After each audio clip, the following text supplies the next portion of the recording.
The sharp clack of Richard's Mont Blanc pen against the glass conference table echoed through the executive suite. Eleanor sat across from him, her hands resting calmly on her leather portfolio, waiting for him to speak.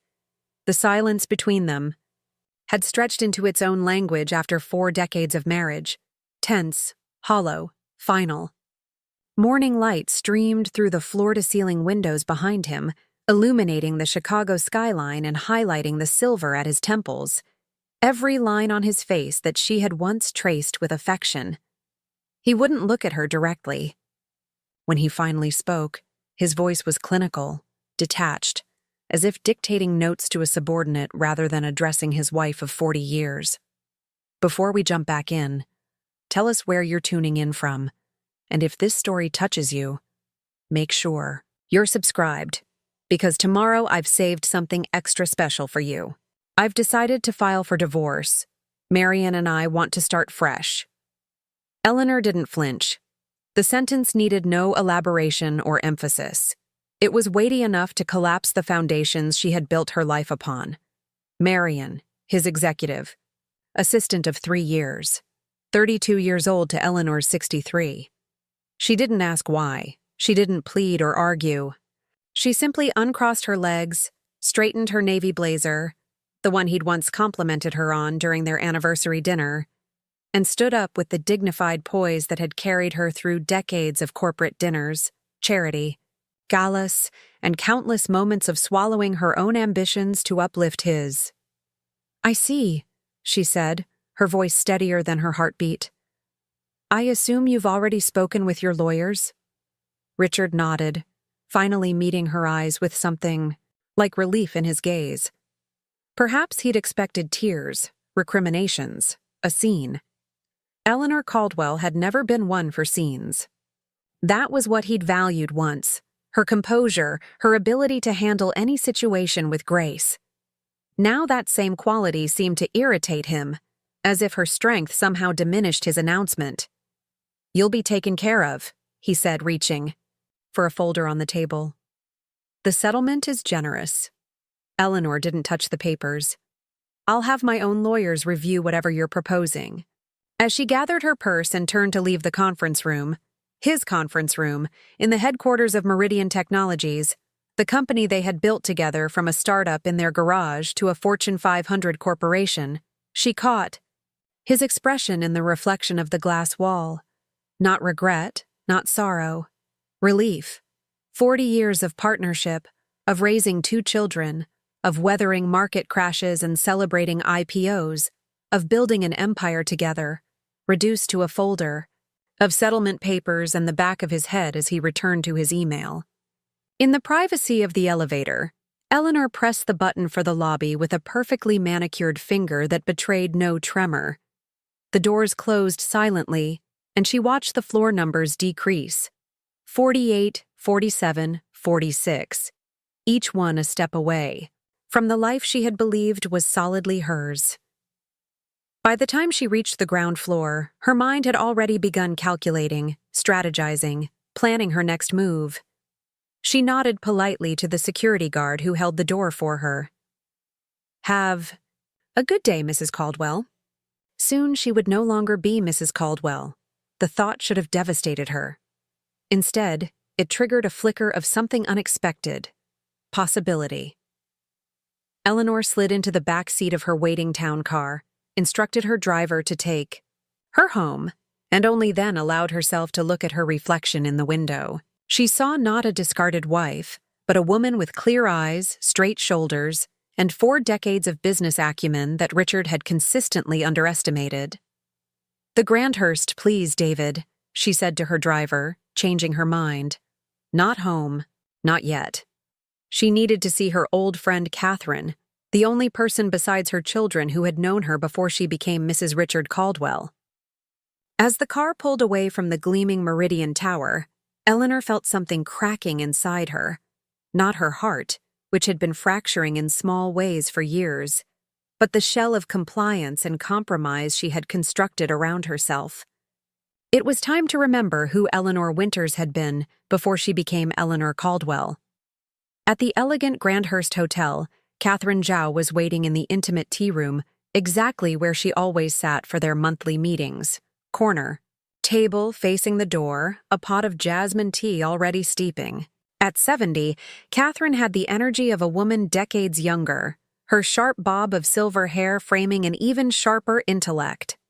As the former CFO of a competing tech firm and now a venture capitalist with her own fund, she had watched Eleanor's life unfold from a unique vantage point, as both friend and industry peer. "You're early," Catherine noted, then looked more closely at Eleanor's face. "And something's happened." Eleanor sat down, poured herself tea with a steady hand, and met her friend's concerned gaze. "Richard is leaving me for Marion." Catherine didn't express shock or outrage. She simply nodded, as if confirming a market trend she'd been tracking. "And how are you?" Eleanor considered the question carefully, stirring her tea. "Surprisingly, clear. Like I've been looking through a foggy window for years, and someone finally wiped it clean." Catherine reached across the table and covered Eleanor's hand with her own. "I've been waiting for you to see what I've seen happening to you for years." Preparing and narrating this story took us a lot of time, so if you are enjoying it, subscribe to our channel. It means a lot to us. Now back to the story. "What do you mean?" The Eleanor I knew at Stanford Business School wouldn't have spent the last decade nodding along in board meetings while Richard presented her market analyses as his own insights. She wouldn't have become invisible in her own company. The words stung because they contained truth Eleanor had been avoiding. She had gradually ceded ground, retreated, diminished herself to make room for Richard's expanding ego as Meridian grew more successful. Not through any demand from him initially, but through small choices, stepping back from presentations when investors seemed more comfortable addressing him, declining speaking engagements to manage their home and children's lives, eventually transitioning from co-CEO to the more ambiguous role of strategic advisor when the board suggested the company needed one clear voice. "I thought I was being pragmatic," Eleanor said, "playing the long game." "You were," Catherine replied, her tone gentle but unflinching. "But the game changed, and you kept playing by the old rules. Tell me, when was the last time Richard asked for your input on a major decision?" Eleanor fell silent, remembering the Nexus acquisition last year, a move she had strongly advised against, but Richard had pushed through anyway. The valuation had been inflated, the corporate cultures incompatible. The stock had dropped 15% since, but Richard had blamed market conditions, not his judgment. "I can see you calculating the alimony now," Catherine said with a knowing smile. "Don't. That's not the path for you, Eleanor. You're not a woman who needs to be kept." Eleanor looked up sharply. "What are you suggesting?" Catherine leaned forward, her eyes bright with the same intensity that had made her notorious in boardrooms across Silicon Valley. "Crestfall Technologies approached me last month. They're looking for a new CEO, someone who understands both enterprise software and consumer applications. Someone with vision and experience who can transform their business. I recommended you." Eleanor nearly spilled her tea. "Me? I haven't held an official C-suite position in almost a decade." "But you've never stopped working, have you? All those suggestions you've made to Richard, the strategy documents you've helped prepare, the client relationships you've maintained through charity work. You've been functioning as a shadow executive without the title or the compensation." It was true. Eleanor had continued doing the work, analyzing market trends, developing strategic plans. She'd simply stopped insisting on the recognition, had convinced herself that their success as a couple was what mattered, not her individual contribution. "Crestfall is much smaller than Meridian," Catherine continued, "but they have promising technology and substantial backing. They need experienced leadership." She paused, watching Eleanor closely. "And they're Meridian's most promising competitor in the enterprise security space." Eleanor understood the implication immediately. Taking the position would put her in direct competition with Richard, with the company they had built together. It would mean stepping out of his shadow completely, becoming a public figure in her own right. "The board is meeting next Thursday," Catherine added. "They'd like you to present your vision for the company." For the first time since walking out of Richard's office, Eleanor felt something other than numb calculation, a flutter of excitement, of possibility, of challenge. "I'll need to review their financials, their product roadmap, their team structure," she said, her mind already racing, "and their current market positioning against Meridian." Catherine smiled, satisfaction evident in her expression. "There she is. I've missed that look in your eyes." Eleanor reached for her phone, then paused. The divorce will be public. Messy, potentially. Would that concern them? "Eleanor," Catherine said firmly, "in 6 months, no one will be talking about you as Richard Caldwell's ex-wife. They'll be talking about Richard Caldwell as Eleanor Winter's ex-husband. There's a difference." As they finished their tea, Eleanor felt energy coursing through her veins that had nothing to do with caffeine. Plans were already forming in her mind, not for revenge, not for self-protection, but for reinvention. Or perhaps more accurately, for restoration of the woman she had always been beneath the carefully constructed facade of Mrs. Richard Caldwell. Later that evening, in the penthouse apartment with its sweeping views of Lake Michigan, Eleanor moved methodically through spaces that suddenly felt like a museum to a life that was ending. The tasteful artwork they had collected on trips to Paris and Tokyo, the custom furniture chosen to impress the right people at dinner parties, the photographs of their children's graduations, weddings, the births of grandchildren, all evidence of a shared history that could not be divided as easily as their financial assets. In their bedroom, soon to be just hers, until the property division was settled, Eleanor opened her closet and surveyed the designer wardrobe she had curated over decades. Elegant, understated clothing chosen to complement, never overshadow. She reached past the St. John knits and Armani suits to the back corner where a garment bag had hung untouched for years. Inside was a vibrant red dress she had purchased on impulse for their 35th anniversary, then never worn after Richard mentioned he preferred her in more sophisticated colors. She removed it now, held it against herself in the mirror, and saw not a discarded wife, but a woman on the verge of something extraordinary. Eleanor didn't cry that night. She worked. At her sleek desk in the home office, she researched Crestfall Technologies until 3 a.m, their financials, their products, their challenges. She drafted the outline of a presentation that would demonstrate not just her understanding of their business but her vision for transforming it. When she finally slept, it was the deep, dreamless sleep of someone who had made a decision. The next morning, she called her daughter Claire and her son Michael, asking them to meet her for lunch. She would tell them about the divorce before Richard could shape the narrative, and she would tell them about Crestfall. Her children needed to understand that she was not a victim in need of their protection, but a woman reclaiming her power. Claire arrived at the restaurant first, her expression already tense with concern. At 36, she was the image of Eleanor at that age, confident, driven, impeccably put together. As general counsel for a healthcare startup, she had inherited her mother's analytical mind and her father's assertiveness. "Mom, what's going on? Your text sounded urgent." Eleanor kissed her daughter's cheek. "Let's wait for your brother." Michael joined them minutes later, apologizing for his lateness. At 33, he had chosen a different path from the corporate world both his parents inhabited, founding a nonprofit focused on bringing technology education to underserved communities. His casual attire stood in contrast to Claire's power suit and Eleanor's elegant ensemble. Once they were seated and had ordered, Eleanor addressed them directly. "Your father has asked for a divorce. He's involved with his assistant, Marion." Claire's hand tightened around her water glass. Michael's eyes widened in shock. "That son of a—" Claire began. "I've already engaged Patricia Reynolds as my attorney," Eleanor interrupted smoothly. "The settlement negotiations will begin next week. But that's not actually why I wanted to see you both. Her children exchanged confused glances. I've been offered the CEO position at Crestfall Technologies, Eleanor continued.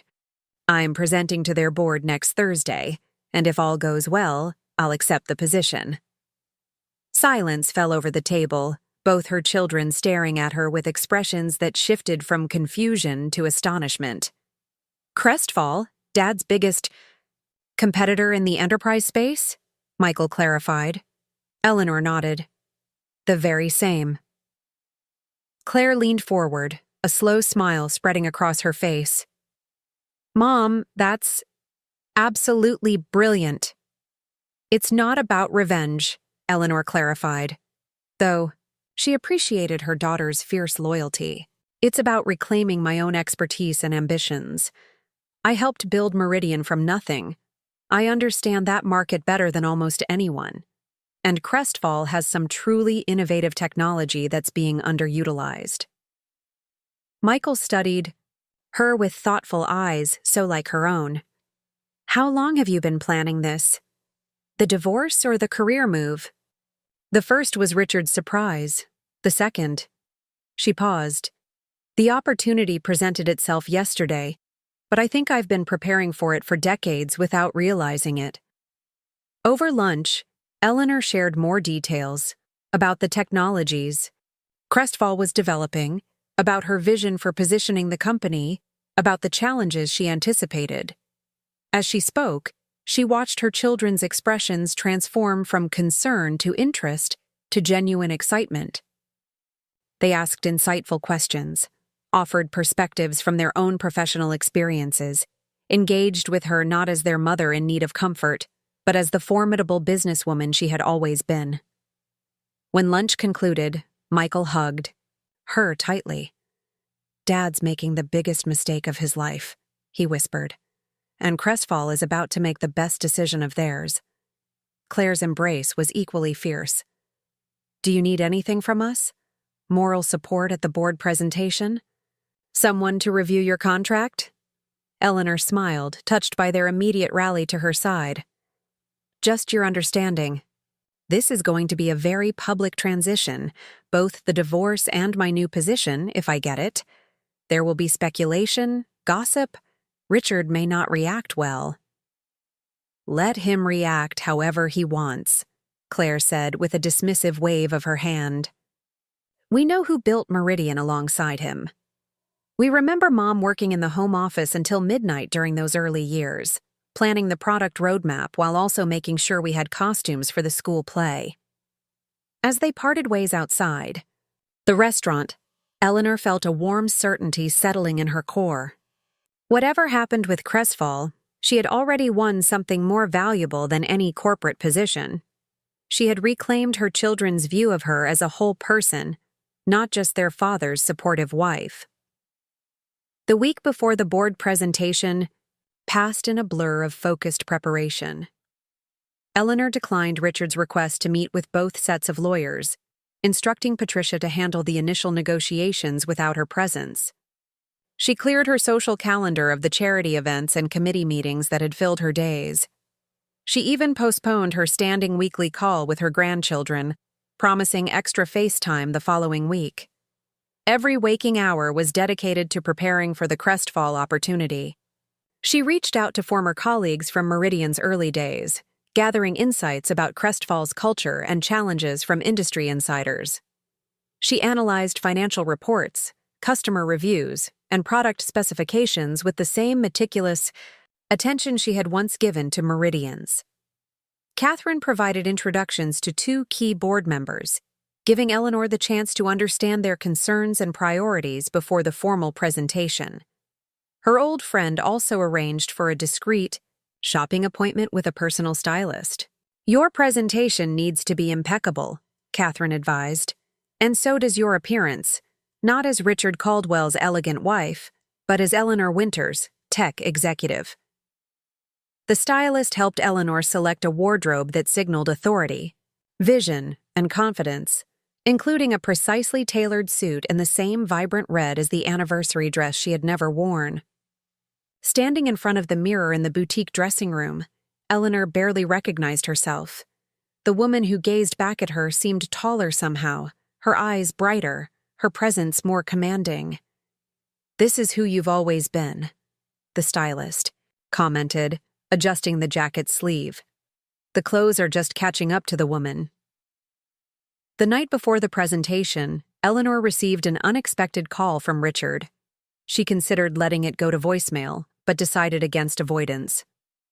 "Eleanor," his voice held an unfamiliar note of uncertainty. "Patricia has been rather aggressive in the initial discussions. I thought we might be able to handle this more amicably, directly between us." "Patricia is doing exactly what I've instructed her to do," Eleanor replied calmly. "I built Meridian alongside you, Richard. My contribution will be recognized in the settlement." A pause. "You seem different." "I'm exactly who I've always been. You're just finally paying attention." Another pause, longer this time. "I heard a rumor today about you and Crestfall Technologies. Tell me that's not true, Eleanor." She smiled, though he couldn't see it. "I have a board presentation tomorrow. We can discuss it after they make their decision." "You can't seriously be considering competing directly with Meridian. With me. After everything." "After everything what, Richard? After you decided our 40-year partnership was disposable? After you chose your 20-something assistant over the woman who helped you build your empire? Or after decades of watching you take credit for my strategies while I smiled supportively in the background?" The line went silent except for the sound of his breathing. "I need to finish preparing for tomorrow," Eleanor said finally. "Patricia will be in touch about the next steps in our settlement discussions." She ended the call before he could respond, turned off her phone, and returned to reviewing her presentation one final time. Whatever doubts or anxieties might have plagued her were gone now, burned away by the clarity of purpose that had been growing stronger each day since Richard's announcement. Thursday dawned clear and bright, the September sky over Chicago a brilliant blue that seemed to promise new beginnings. Eleanor dressed with deliberate care in her new red suit, applied her makeup with precision, and selected jewelry that was elegant but not ostentatious, a simple gold collar necklace that framed her face beautifully without distracting from her words. As her car approached the Crestfall headquarters, a modern glass building in Chicago's emerging tech corridor, more modest than Meridian Tower but impressive in its own right, Eleanor felt not nervousness, but an electric anticipation. This was not an ending, but a beginning. Not a reaction to Richard's betrayal, but a reclamation of her own path. The receptionist greeted her by name. "Ms. Winters, the board is expecting you. May I show you to the conference room?" Ms. Winters, not Mrs. Caldwell. Eleanor smiled. It was time to reintroduce herself to the world. The Crestfall boardroom bore little resemblance to Meridian's imposing conference space with its intimidating mahogany table and executive chairs. Here, the atmosphere was more collaborative. A glass-topped table surrounded by ergonomic chairs, walls of windows showcasing Chicago's skyline, and large interactive displays ready for presentations. 8 board members waited, their expressions ranging from polite interest to skeptical assessment as Eleanor entered. James Whitman, Crestfall's chairman, rose to greet her. At 70, with a shock of white hair and penetrating blue eyes, he had a reputation as a kingmaker in the tech industry. "Ms. Winters, thank you for joining us today. We're eager to hear your thoughts on Crestfall's future." Eleanor smiled, setting her portfolio on the table with steady hands. "Thank you for the opportunity, Mr. Whitman. I've been following Crestfall's innovation in enterprise security solutions for some time." As she connected her laptop to the presentation system, she noted the dynamics around the table. The venture capitalist checking his watch, the former engineers studying her with technical skepticism, the younger board members whose expressions suggested they might be wondering if someone of her generation could truly understand today's technological landscape. She had anticipated every doubt they might harbor, and she was prepared to dismantle each one. "Before I begin my formal presentation," Eleanor said, standing tall at the head of the table, I'd like to address what some of you might be thinking. Yes, I've spent the last 4 decades at Meridian Technologies. Yes, I'm in the process of divorcing its CEO.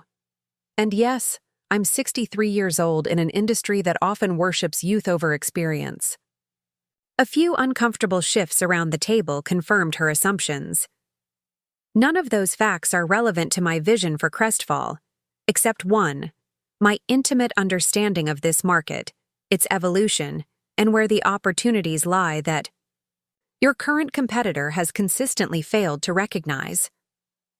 For the next 45 minutes, Eleanor commanded the room. She dissected Crestfall's current market position with surgical precision, identified overlooked strengths in their product architecture, and presented a 3-year strategic plan that would position them to capture key enterprise clients currently. Frustrated with Meridian's inflexible pricing models and outdated security protocols, your quantum shield technology is actually superior to Meridian's flagship safeguard product in 3 critical areas, she explained, displaying side-by-side technical comparisons.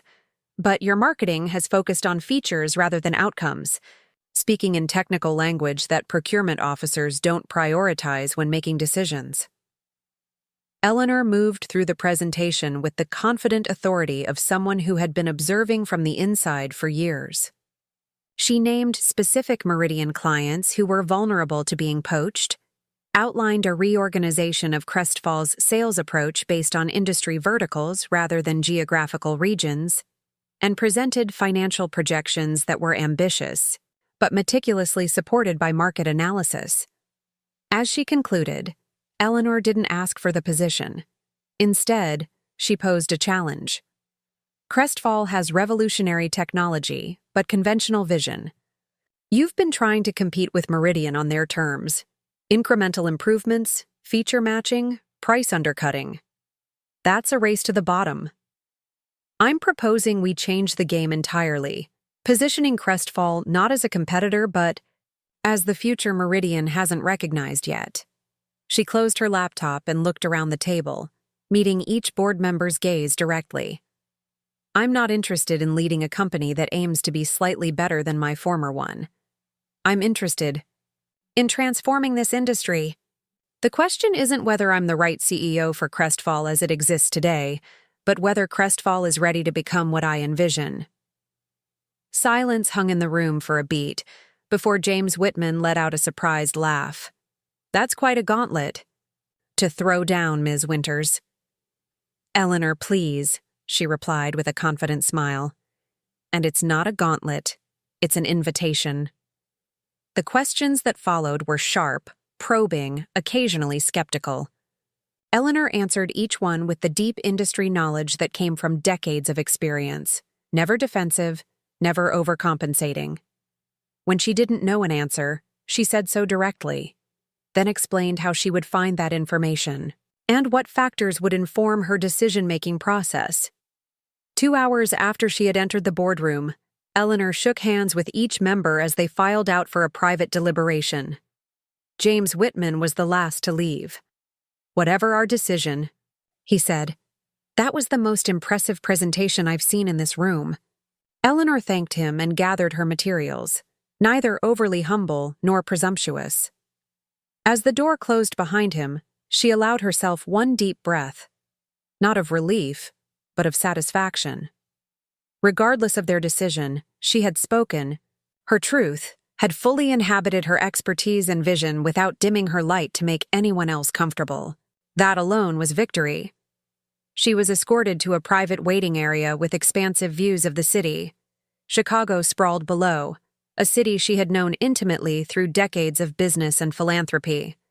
From this vantage point, she could see Meridian Tower rising in the distance, still imposing, but somehow smaller than it had loomed in her mind for so many years. 40 minutes later, James Whitman returned alone, his expression carefully neutral until he closed the door behind him. The board has voted unanimously to offer you the position of Chief Executive Officer, effective immediately. Eleanor allowed, herself a genuine smile. I accept. There is one condition, he added, watching her closely. Given your personal situation and the competitive implications, we need absolute assurance of your commitment. The board requests that you take a significant equity position in the company using your own funds, not just the standard options package. It was a test of her confidence in her own vision, of her willingness to bet on herself, of her seriousness about competing directly with the company her soon-to-be ex-husband still led. "I find that entirely reasonable," Eleanor replied, without hesitation. "I'd planned to suggest it myself. I never ask others to take risks I'm unwilling to shoulder personally." Whitman's expression warmed. "Then we have a deal. Our legal team will draw up the contracts immediately, and we'd like to announce your appointment at market close tomorrow." As they shook hands to seal the agreement, Eleanor felt a surge of purpose that had nothing to do with proving anything. To Richard, this was about proving something to herself, that the business acumen, strategic vision, and leadership capabilities she had always possessed could now take center stage rather than operating from the wings. When she left Crestfall's headquarters an hour later, contracts pending and announcements scheduled, Eleanor felt lighter than she had in years. The weight of pretense, of careful self-diminishment, of supporting rather than leading, all lifted from her shoulders. She stepped onto Michigan Avenue, not as Richard Caldwell's wife, but as Eleanor Winters, CEO. Her first call was to Catherine, who answered immediately. "Well?" "They offered. I accepted. Announcement tomorrow at Market Close." Catherine's delighted laugh echoed through the phone. "I never doubted it for a moment. Drinks tonight to celebrate? I need to tell Claire and Michael first, then finish reviewing the contracts. Breakfast tomorrow?" "Perfect. The Palmer House, 7:30. We have strategy to discuss." As Eleanor's driver navigated through downtown traffic toward her penthouse, she made 2 more calls, brief, joyful conversations with her children, both of whom promised to keep the news confidential until the official announcement. Their pride in her was evident, and for the first time, Eleanor realized how much her children had seen over the years. How aware they had been of her gradually receding into Richard's shadow. How relieved they were to see her stepping into her own light again. Back at the penthouse, Eleanor found a bouquet of roses with a card from Richard. "I hope we can discuss things calmly. Dinner at Le Cirque tonight? R." She placed the card aside without response and settled at her desk to review the CEO contract from Crestfall's legal team, making careful notes and suggestions. There would be time for conversations with Richard after tomorrow's announcement. For now, her focus was entirely on ensuring her new beginning had the strongest possible foundation. That evening, as she prepared a simple dinner for herself in the penthouse kitchen, Eleanor's phone buzzed with a text from Richard. "Should I assume dinner is a no?" She replied with characteristic directness.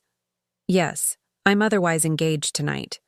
Patricia will continue representing my interests in the settlement discussions." His response came quickly. "This isn't like you, Eleanor. I thought we could handle this like adults face to face." The irony of his appeal to maturity when he had ended their 40-year marriage with a cold announcement and was now involved with a woman barely older than their children was not lost on Eleanor. Still, she didn't engage with the bait. "I am handling this like an adult, by focusing on my future rather than debating our past. We'll speak soon enough." She muted notifications from him and returned to reviewing her contract, making thoughtful annotations in the margins. Tomorrow would be soon enough for Richard to understand exactly how she was moving forward. The following morning, Eleanor met Catherine for breakfast at the historic Palmer House Hotel, a neutral location where they were unlikely to encounter anyone from either Meridian or Crestfall. Over perfectly prepared omelets, they discussed Eleanor's immediate priorities. "The board wants quick wins," Catherine advised. "Show them tangible progress within your first 100 days." Eleanor nodded, already mapping out her strategy. "I've identified 3 enterprise clients currently frustrated with Meridian's rigid contract terms. All 3 have projects coming. up for renewal in the next quarter. I can bring them over. Richard will see that as a direct attack. It's not personal. It's business, Eleanor replied, echoing the phrase Richard had used countless times over their decades together whenever difficult decisions needed to be made. Those clients deserve better solutions than what they're currently receiving. They spent the next hour discussing key industry analysts Eleanor should meet with immediately, potential executive team restructuring at Crestfall, and how to position the announcement for maximum impact. As their breakfast concluded, Catherine raised her coffee cup in a toast. To Eleanor Winters, reclaiming her rightful place. Eleanor smiled, clinking her cup against her friend's. To new beginnings. She spent the remainder of the morning finalizing details with Crestfall's legal and communications teams, approving the press release, and preparing for the rapid transition. By early afternoon, the contracts were signed. The board had issued a final confirmation, and everything was in place for the announcement. At precisely 4:00 p.m., as the markets prepared to close, Crestfall Technologies issued a press release that sent immediate ripples through the tech industry. Crestfall Technologies names Eleanor Winters as new CEO, industry pioneer and co-founder of Meridian Technologies to lead strategic transformation and accelerated growth. The carefully crafted announcement highlighted Eleanor's deep expertise in enterprise security solutions, her vision for Crestfall's expansion, and the board's unanimous confidence in her leadership. It made no mention of her personal connection to Meridian's CEO, but the business press would undoubtedly connect those dots immediately. As predicted, within minutes of the announcement, Eleanor's phone exploded with notifications. Industry analysts requesting comments, business reporters seeking interviews, former colleagues expressing surprise and congratulations. She responded to none of them yet, waiting for the one call she knew would come. It took 17 minutes. "What the hell do you think you're doing?" Richard's voice was tight with barely controlled fury. Eleanor sat at her desk in the penthouse, calm and centered. Exactly what the announcement states. I'm leading Crestfall Technologies as its new CEO. This is a direct conflict of interest. You have insider knowledge of Meridian's operations, strategies, client relationships. I signed all the appropriate confidentiality agreements during our separation proceedings, Eleanor interrupted smoothly. I have no intention of violating any legal obligations. Crestfall's legal team has established clear protocols to ensure compliance. This isn't just about legalities. Richard's voice rose sharply. This is about loyalty, about the company we built together. The company you pushed me out of? Eleanor corrected him, her tone remaining even. The company where my contributions were gradually erased until I became little more than a corporate spouse with an honorary title. You made your choices, Richard. Now I'm making mine.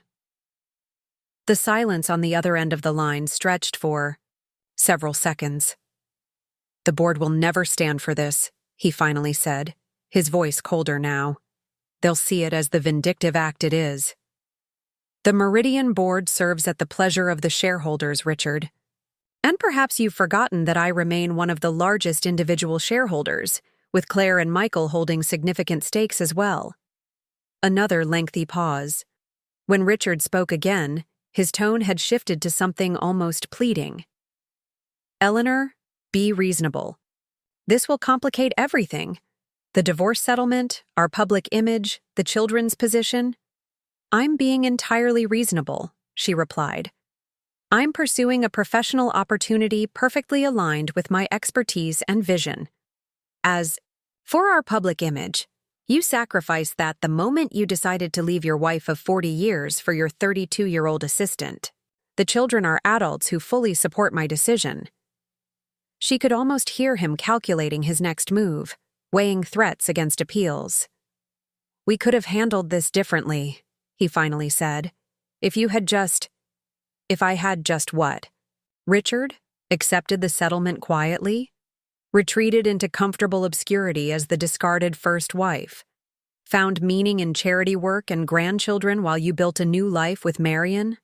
That was never going to be my story. The line went silent again, and Eleanor allowed the silence to stretch. She had spent decades filling uncomfortable silences, smoothing over tensions, facilitating conversations. No more. Meridian will fight this, he said finally. I will fight this.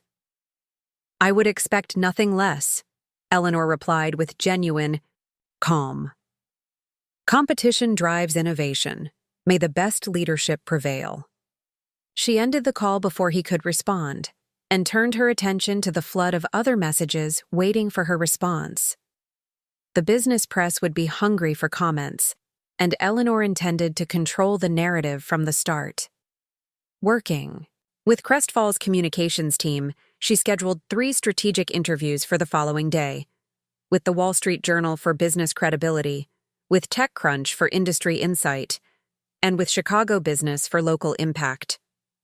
Each would present a carefully crafted aspect of her vision for Crestfall, with minimal discussion of her personal situation. By evening, the business world was buzzing with speculation about what Eleanor's move meant for both companies. Meridian's stock had dipped 4% in after-hours trading, while Crestfall had surged 7% on the news. Analysts were already publishing their takes, ranging from skeptical to enthusiastic, but all acknowledging the dramatic shift in the competitive landscape. As evening fell, Eleanor stood at the floor-to-ceiling windows of the penthouse, watching lights illuminate the city she had called home for 4 decades. Chicago had witnessed her journey from ambitious business school graduate to corporate wife to re-emergent CEO. There was poetry in that progression, a narrative arc that resonated with something deep within her. Her phone chimed with a text from Claire. Mom, you're trending on Twitter. The business world has officially lost its mind. Eleanor smiled, typing back. They'll recover. Change always causes temporary discomfort. Another text arrived, this one from Michael.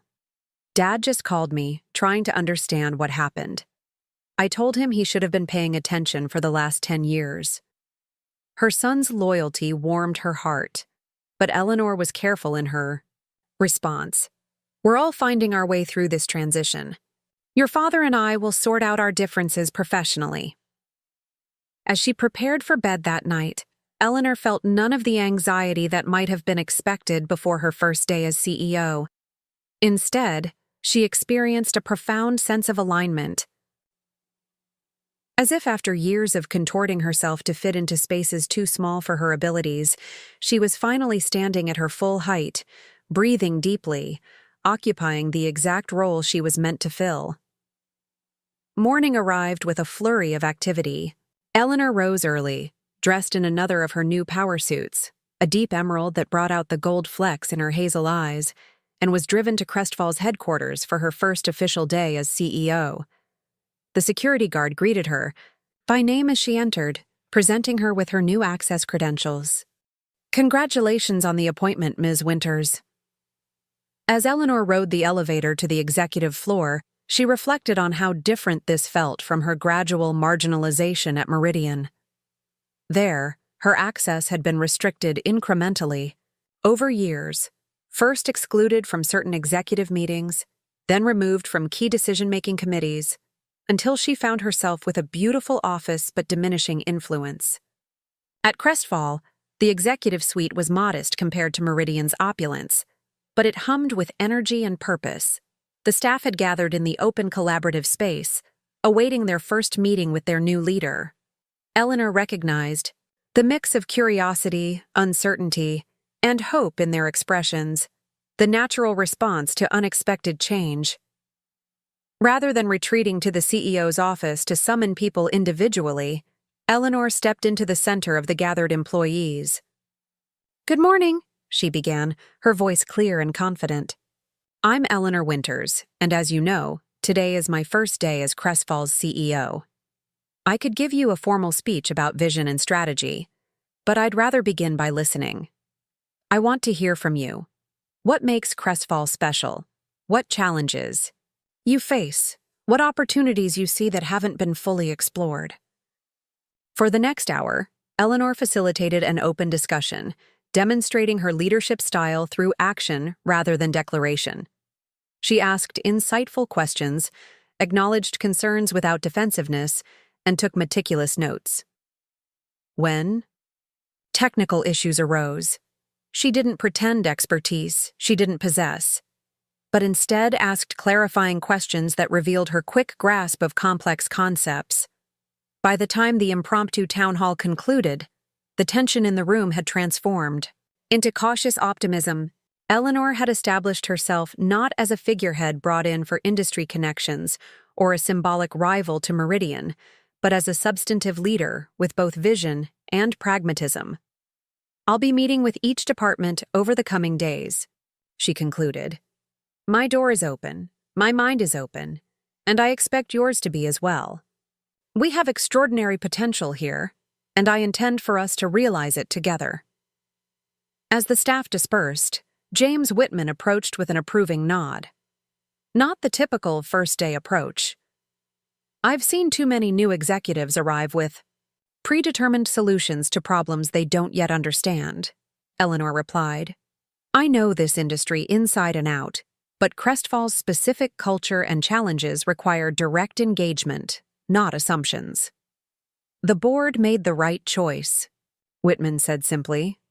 Eleanor's first week as CEO unfolded with methodical purpose. She conducted deep dive sessions with each department, reviewed client contracts personally, and began assembling a strategic task force drawn from different levels of the organization rather than just the executive team. She worked long hours, but made each minute count, bringing the same focused efficiency that had once helped Meridian navigate its early growth challenges. The press coverage was extensive but largely favorable. Eleanor's interviews presented her as a knowledgeable industry veteran, bringing fresh perspective to a promising company, while acknowledging but not dwelling on the personal drama that added spice to the business story. She refused to be drawn into discussions about Richard or Meridian beyond professional competitive dynamics, redirecting every personal question to Crestfall's technology and potential. On Friday afternoon, as Eleanor was reviewing a presentation with the product development team, her assistant interrupted with an urgent message. "Ms. Winters, Meridian has just announced a significant price reduction on their enterprise security suite, directly targeting the market segment you identified as our primary growth opportunity." Eleanor thanked her for the information without showing reaction. "Please gather the sales and marketing directors in the strategy room in 15 minutes. After the product team departed, Eleanor took a moment alone to process Richard's first countermove. It was exactly what she would have expected, a defensive pricing strategy that protected market share at the expense of margin. Something Meridian could afford with its larger scale, but that would hurt if Crestfall tried to match directly. But Eleanor had no intention of fighting on Richard's terms. When the sales and marketing directors arrived, looking concerned about Meridian's aggressive move, Eleanor greeted them with calm confidence. "Meridian just blinked first," she said, surprising them. "They're expecting us to engage in a price war we can't win. Instead, we're going to change the conversation entirely." Over the next hour, Eleanor outlined an alternative approach, repositioning Crestfall's offering not as a comparable product at a competitive price, but as a fundamentally different solution addressing emerging security challenges that Meridian's legacy architecture couldn't easily adapt to address. "We don't need to be cheaper," she concluded. "We need to be different in ways that matter to clients facing evolving threats. Let Meridian compete on price while we compete on innovation and adaptability." As the meeting concluded, Eleanor could see the shift in her team's thinking, from reactive concern to strategic confidence. They weren't just responding to Meridian's moves, they were defining their own game.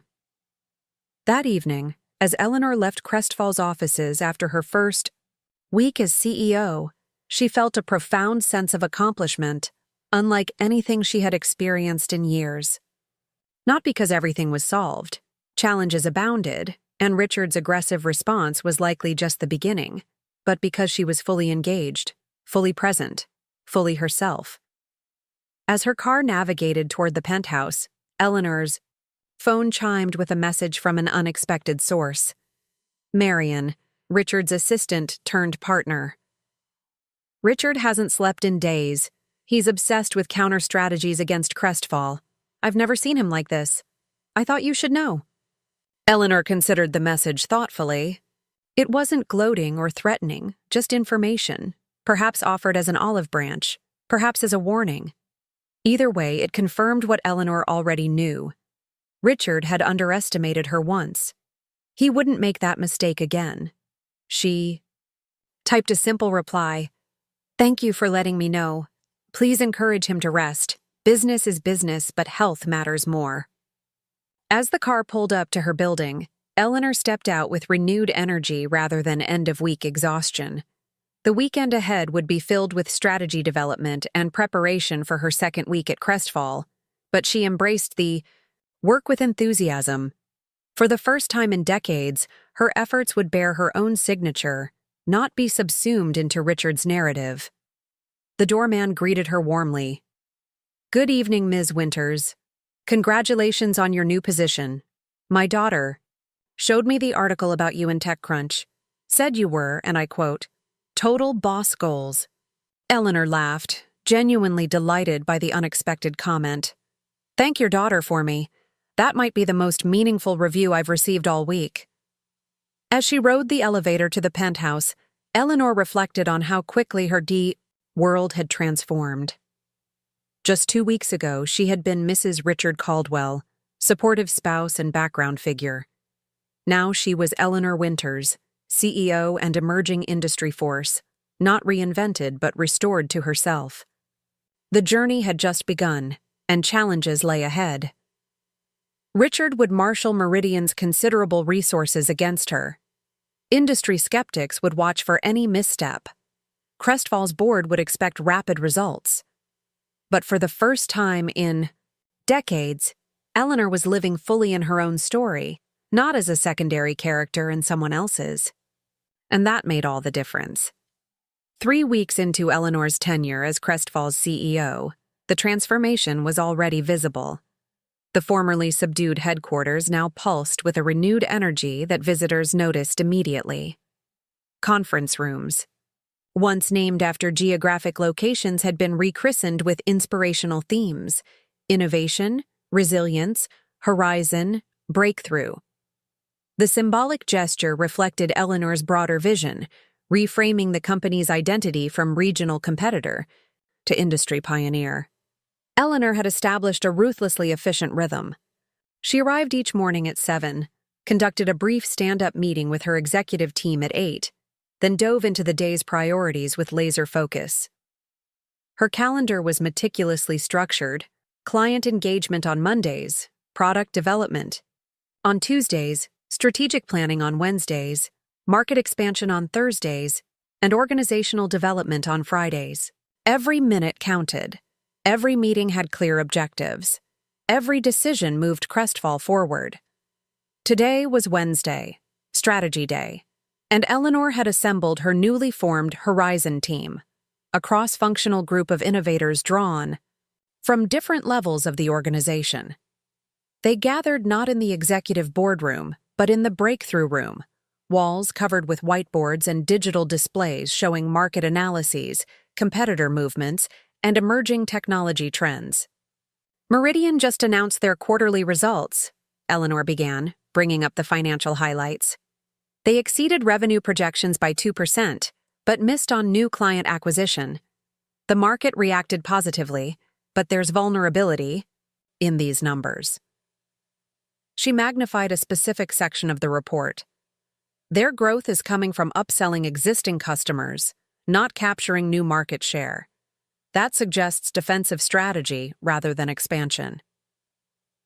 Marcus Chen, Crestfall's brilliant but formerly underutilized chief technology officer, leaned forward. They're milking their installed base while they figure out how to respond to our repositioning. Exactly, Eleanor nodded. And that gives us our window. Over the next 2 hours, the team mapped out an aggressive strategy to target specific industry verticals where Meridian's legacy architecture created pain points for clients: healthcare systems requiring more adaptive security protocols, financial services firms facing new compliance challenges, and technology companies concerned about quantum computing threats to encryption standards. We don't need to outspend them, Eleanor emphasized. We need to outthink them. Meridian's size is both strength and weakness. They can't pivot as quickly as we can. As the meeting concluded, Eleanor noticed Marcus lingering as others filed out. "Something on your mind?" she asked. The CTO hesitated. "I've been at Crestfall for 3 years, and this is the first time I've felt like we have actual direction. Before, it was all about comparative features and pricing against Meridian. Now we're defining our own path." Eleanor smiled. "That's exactly the shift we need. Companies that define themselves primarily in relation to competitors eventually lose their way." "Like you've defined yourself beyond being Richard Caldwell's wife," Marcus observed, then immediately looked embarrassed. "I'm sorry. That was inappropriate." "It was perceptive," Eleanor corrected him, "and accurate. Personal and professional growth often follow similar patterns. We all need to periodically reassess whether we're living our own story or supporting someone else's." After Marcus left, Eleanor remained in the breakthrough room, studying the strategic map they'd created. Each initiative connected to specific market opportunities, technological advantages, and organizational capabilities. It wasn't just a plan. It was a declaration of Crestfall's independent identity in the marketplace. Her assistant appeared at the door. "Ms. Winters, your daughter Claire is here to see you." Eleanor checked her watch, surprised. They had dinner plans that evening, but it was only 2 p.m. Claire stood in the reception area, impeccably dressed, in a charcoal suit that signaled she had come from her own offices. At 36, she carried herself with the confident poise Eleanor had once possessed at that age, before years of accommodation had softened her edges. "I was in the neighborhood for a deposition," Claire explained as they walked to Eleanor's office. "Thought I'd stop by and see your new domain." Eleanor smiled, reading between the lines. Claire, ever protective, wanted to see for herself how her mother was faring in her new role. "Let me give you the tour." As they moved through Crestfall's headquarters, Eleanor introduced Claire to key team members, showed her the collaborative spaces she had reconfigured, and explained the organizational changes already implemented. Claire observed it all with a lawyer's attentive eye, noting both the physical transformation of the space and the energetic engagement of the staff. "They look at you differently than Dad's team ever did," Claire commented as they returned to Eleanor's office. "There's respect, yes, but also something else." "Trust," Eleanor suggested.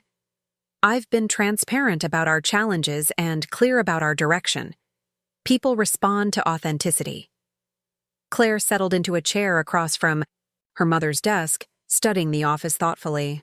Unlike Richard's imposing space at Meridian, designed to intimidate visitors with its scale and expensive art, Eleanor had created an environment of accessible authority, elegant but purposeful, with strategic plans visible on glass boards, and industry analyses arranged by priority rather than aesthetic. "Dad's not handling this well," Claire said finally. Eleanor raised an eyebrow. "The divorce or the competition?" "Both. He called Michael and me to dinner last night. I think he expected us to be neutral territory, but it quickly became obvious he wanted intelligence about your plans at Crestfall." "And what did you tell him?" Claire smiled her lawyer's smile. "That our conversations with you focus on personal matters, not corporate strategy, and that we'd appreciate the same boundaries with him." Eleanor felt a surge of pride in her daughter's deft handling of a delicate situation. "How did he respond?" "Not well." Claire's expression grew more serious. "He seemed unbalanced. Kept insisting you were making impulsive decisions based on emotional reactions. Said you were dismantling his legacy out of spite." "His legacy," Eleanor repeated, the phrase illuminating so much about Richard's perspective. Not our legacy, not Meridian's legacy, his. I pointed that out, Claire confirmed. That's when he got defensive. Started listing all his sacrifices building the company, the risks he took, the vision he had. Eleanor nodded, unsurprised. Richard has always been the hero of his own story. The narrative he's constructed doesn't have room for equal partners, only supporting characters. Marion was there too, Claire continued, watching her mother's face carefully. She barely spoke, but she seemed uncomfortable with his intensity. At one point, she tried to change the subject, and he snapped at her. The information registered as both personally significant and strategically relevant. Richard's response wasn't just about a divorce or a competitive threat. It was about a fundamental challenge to his self-image, to the story he had told himself about his life and achievements. Such challenges could provoke unpredictable reactions. "Are you worried about his next move?" Claire asked directly. Eleanor considered the question from multiple angles. Professionally, I'm prepared. We've anticipated various competitive responses and developed contingencies. Personally, she paused. Richard is facing the dismantling of several comforting illusions simultaneously. That creates unpredictability. Should you be concerned about more direct interference? He still has connections throughout the industry. I've been transparent with Crestfall's board about potential pressure points, Eleanor assured her, and I've been careful to operate with absolute integrity. Richard may attempt to spread doubts about me, but my actions will speak louder than his insinuations. Claire studied her mother with newfound appreciation. You're 3 steps ahead of him, aren't you? I've had decades to observe how Richard operates under pressure, Eleanor replied simply. More importantly, I'm not driven by reaction to him. I have my own vision for Crestfall that exists independently of Meridian or Richard Caldwell. As Claire prepared to leave, she embraced her mother with unexpected emotion. I wish I had seen this version of you growing up, she whispered, but I'm so grateful to see it now. After Claire's departure, Eleanor maintained her scheduled meetings through the afternoon, but her daughter's words lingered in her thoughts. The observation contained both affirmation and regret, recognition of Eleanor's emerging strength, alongside acknowledgement of what had been submerged for so many years. That evening, as promised, Eleanor met Claire for dinner at Everest, an elegant restaurant offering panoramic views of the city. When she arrived, she was surprised to find not just Claire but Michael waiting at the table. A family council, Michael explained with a warm smile as he embraced his mother. Claire thought we should compare notes. Over expertly prepared courses, the conversation flowed naturally between personal updates and reflections on the dramatic changes of recent weeks. Michael shared news about his nonprofit's expanding programs, Claire discussed a complex case she was leading, and Eleanor offered glimpses of her vision for Crestfall without violating confidentiality. During dessert, Michael broached the subject they had been circling. Dad called me again today. He wanted to know if you'd said anything about Crestfall's approach to the healthcare vertical. Eleanor set down her spoon, expression thoughtful, rather than concerned. That's very specific intelligence gathering. I told him our conversations don't revolve around business strategy, Michael assured her. But he's become fixated on the idea that you're targeting Meridian's core client base. I'm targeting market opportunities that align with Crestfall's capabilities, Eleanor corrected gently. That some of those opportunities overlap with Meridian's client relationships is incidental, not personal. Claire and Michael exchanged glances. He doesn't see it that way, Claire said. He's taking this as a direct attack.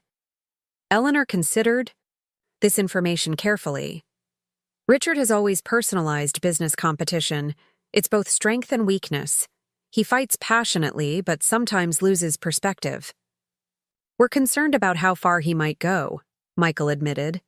The way he's talking, It's not just business rivalry, it's obsession. Eleanor reached across the table to take each of her children's hands.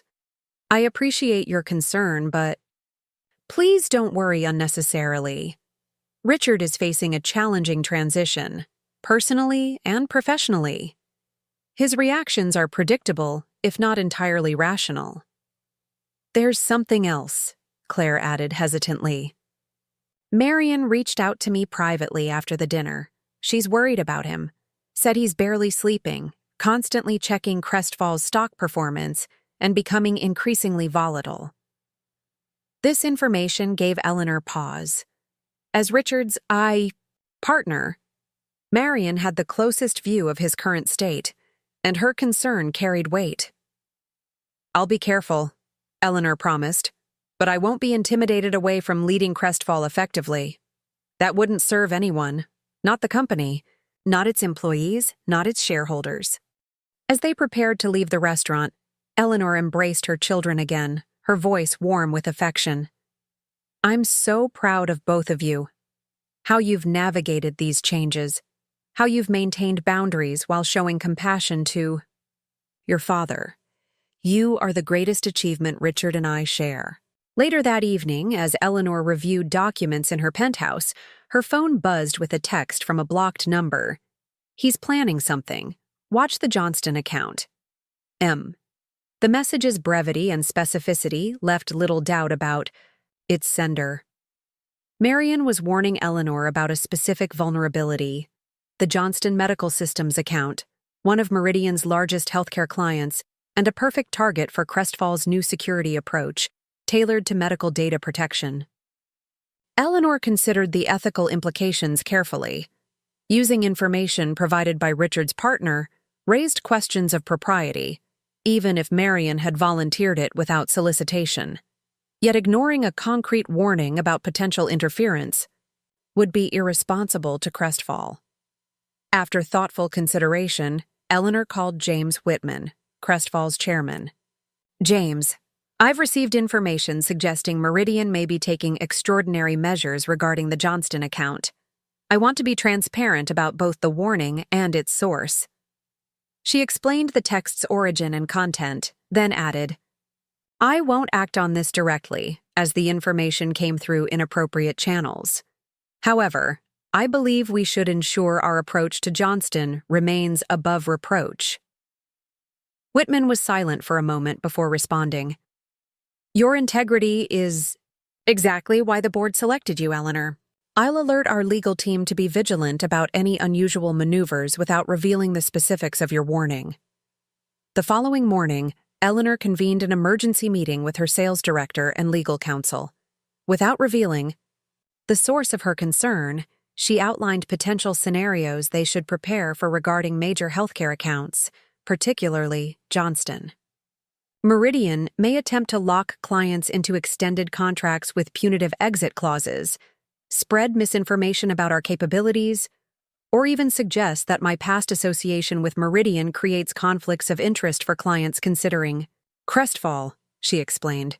We need to be prepared for all contingencies. By midday, their preparations proved prescient. Johnston's CIO called Eleanor directly, unusual for a prospective rather than current client. Ms. Winters, I've just had a rather extraordinary conversation with Richard Caldwell.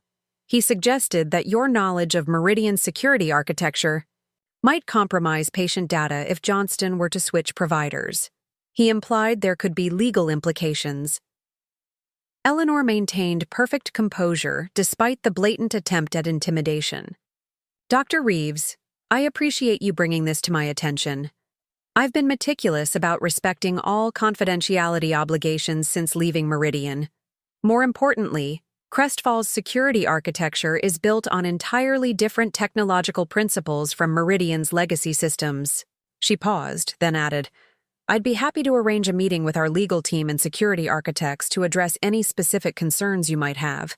Transparency is fundamental to how I lead Crestfall. The CIO's tone warmed noticeably. That won't be necessary. Mr. Caldwell's approach raised more concerns about Meridian than about Crestfall. We're still evaluating options, but I wanted to give you the opportunity to respond to these allegations directly. I appreciate that professional courtesy, Eleanor replied. We'd welcome the chance to demonstrate our healthcare-specific security solutions when your team is ready. After concluding the call, Eleanor sat quietly for a moment, processing the implications. Richard had crossed a line, from aggressive competition to potentially defamatory allegations.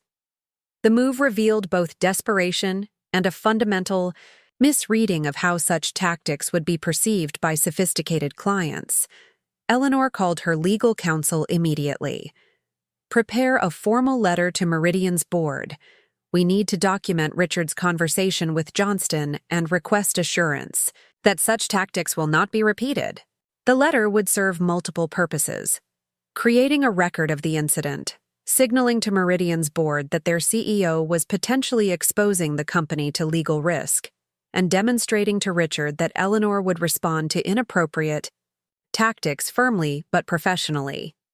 That afternoon, as Eleanor was reviewing the draft letter, her assistant interrupted with urgent news. Ms. Winters, there's been unusual trading activity in Crestfall stock. Volume is 3 times normal, and the price has increased 11% in the last hour. Eleanor immediately contacted Crestfall's CFO, who confirmed the anomaly. There are rumors circulating about a potential acquisition interest in Crestfall, he explained. Nothing concrete, but enough to drive speculative trading. Eleanor's strategic mind instantly recognized the pattern. This has Richard's fingerprints all over it. He's trying to create market confusion to distract us and potentially complicate our client conversations. She convened her executive team within the hour, directing them to prepare a statement clarifying that Crestfall remained focused on independent growth and had not engaged in acquisition discussions. The measured response would calm market speculation without directly accusing Meridian of manipulation. As the day progressed, the pattern of coordinated pressure became increasingly evident. 3 journalists contacted Eleanor for comment on rumors that she had brought proprietary Meridian information to Crestfall. A major industry analyst published a concern piece questioning whether personal vendettas should drive corporate strategy. The chairman of a technology industry association, a longtime friend of Richard's, publicly suggested that recent developments raised questions about conflict of interest standards. Each attack was indirect, carefully constructed to create doubt rather than make actionable allegations. Together, they formed a classic Richard Caldwell pressure campaign, simultaneous assaults from multiple angles designed to overwhelm and distract. Eleanor recognized the strategy because she had helped craft similar approaches during Meridian's early competitive battles. The difference was that she understood both the tactics and their underlying psychology. Richard expected her to react emotionally, to become defensive, to divert energy from leadership to self-protection. Instead, Eleanor gathered her communications team and outlined a comprehensive response strategy based on 3 principles: transparency, focus, and elevation. We will acknowledge concerns directly, but succinctly. We will maintain focus on our client solutions rather than industry drama.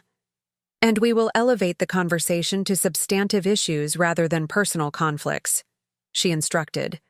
No direct references to Meridian or Richard Caldwell. Let our actions and results speak for themselves. By day's end, Crestfall had issued a single, dignified statement reaffirming the company's commitment to ethical business practices, clarifying Eleanor's contractual compliance with all post-employment obligations to previous employers, and emphasizing Crestfall's focus on innovative security solutions rather than industry politics. The statement concluded with a powerful yet measured paragraph. Crestfall Technologies believes that competition drives innovation when it focuses on creating superior solutions for clients rather than undermining competitors. We welcome rigorous competition in the marketplace and will continue to differentiate ourselves through technological advancement and client-centered approaches.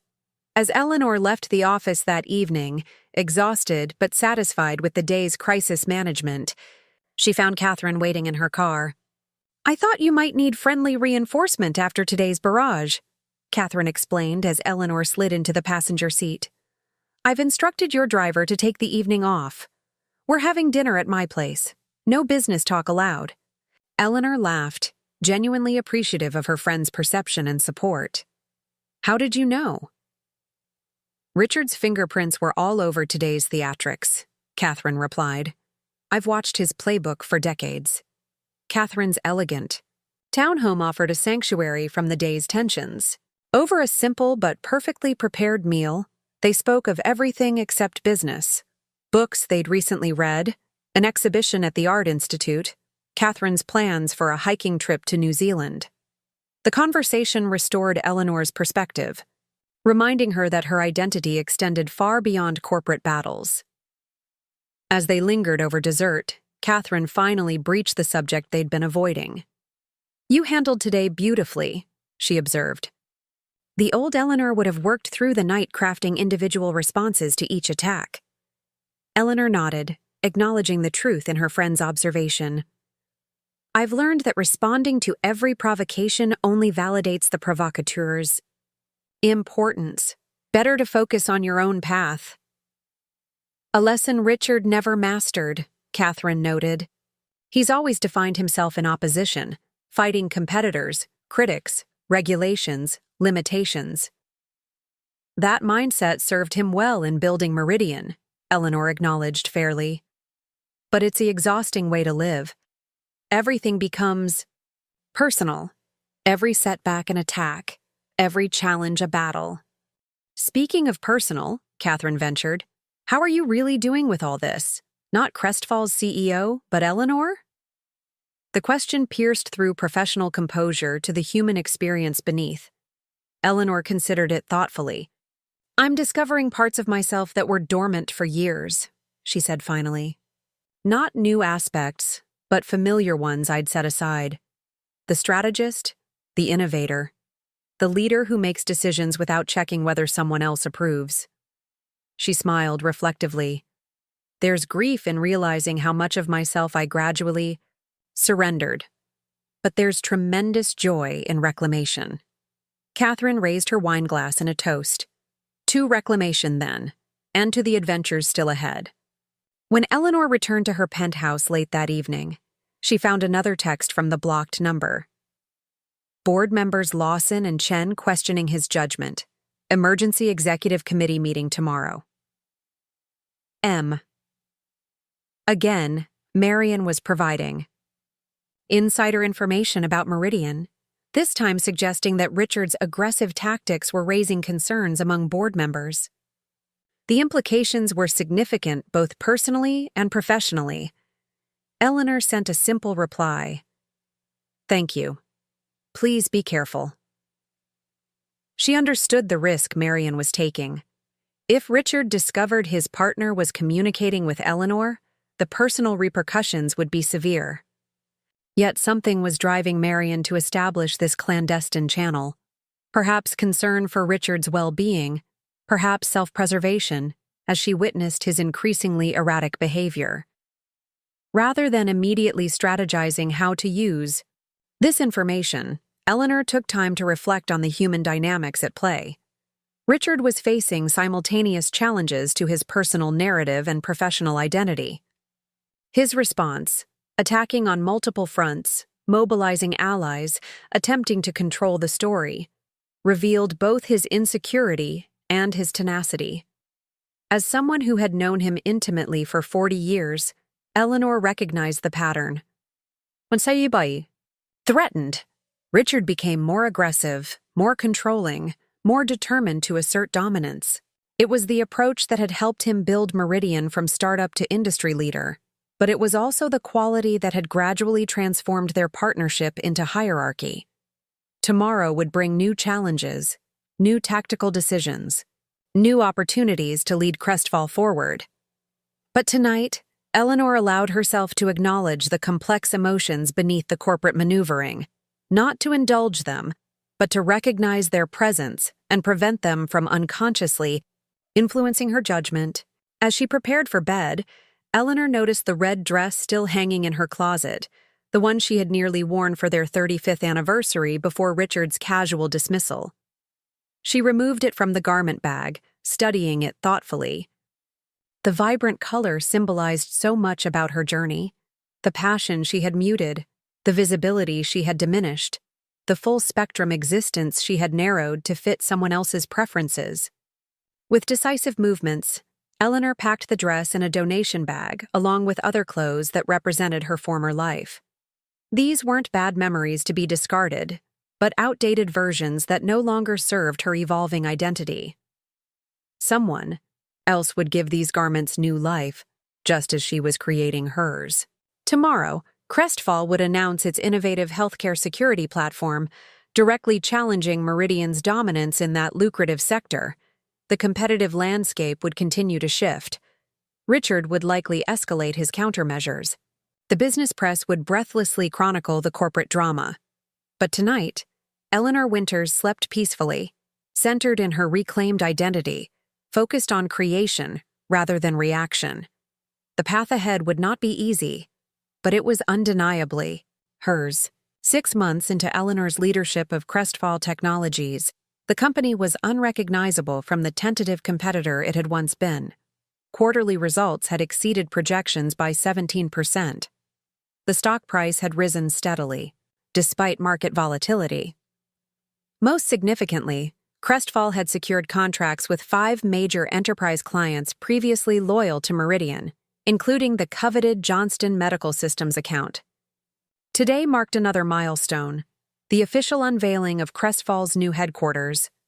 Not a different building, but a transformed space that reflected Eleanor's vision for the company's culture and identity.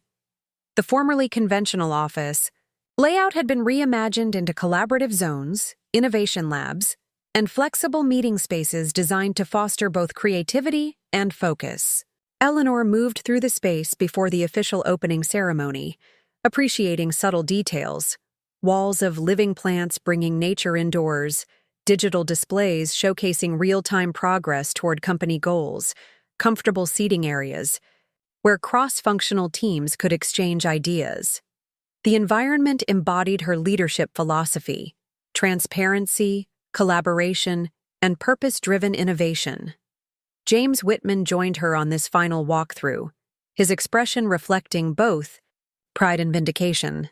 The board chairman had championed Eleanor's appointment against some initial skepticism, and the results had exceeded even his optimistic projections. "The Chicago Tribune is sending a photographer for the business section," he mentioned as they surveyed the expansive central atrium. "They're running a feature on Crestfall's transformation." Eleanor nodded, comfortable now with the public attention that had initially been focused on the personal drama with Richard, but had gradually shifted to recognize her business accomplishments. "Invite them to the quarterly all-hands meeting. Tomorrow as well," she suggested. "The real story isn't the space, it's what our people are accomplishing within it." As they continued the tour, Eleanor's chief of staff approached with tablet in hand. "Ms. Winters, the latest market analysis just arrived. You'll want to see this immediately." The report confirmed what internal metrics had been suggesting. Crestfall had achieved a 15% market share in enterprise security solutions, up from 4% when Eleanor took the helm. More tellingly, Meridian's share had dropped from 63% to 51% in the same period. The competitive landscape was shifting dramatically, with industry analysts now describing Crestfall as a legitimate challenger rather than a secondary player. "Send this to the executive team," Eleanor instructed. "But let's maintain our focus on client solutions rather than competitive positioning in today's messaging." She had established this principle early in her tenure. Crestfall would measure success by client outcomes and innovation metrics, not by comparison to Meridian. This approach had transformed the company's culture from resignation about secondary status to enthusiasm about pioneering advancement. The morning unfolded with methodical purpose. Eleanor welcomed industry analysts, business press, and potential clients to the headquarters unveiling, delivering brief remarks that emphasized Crestfall's vision rather than the aesthetics of the renovated space. Technology exists to solve human problems, she concluded. Our headquarters reflects this belief.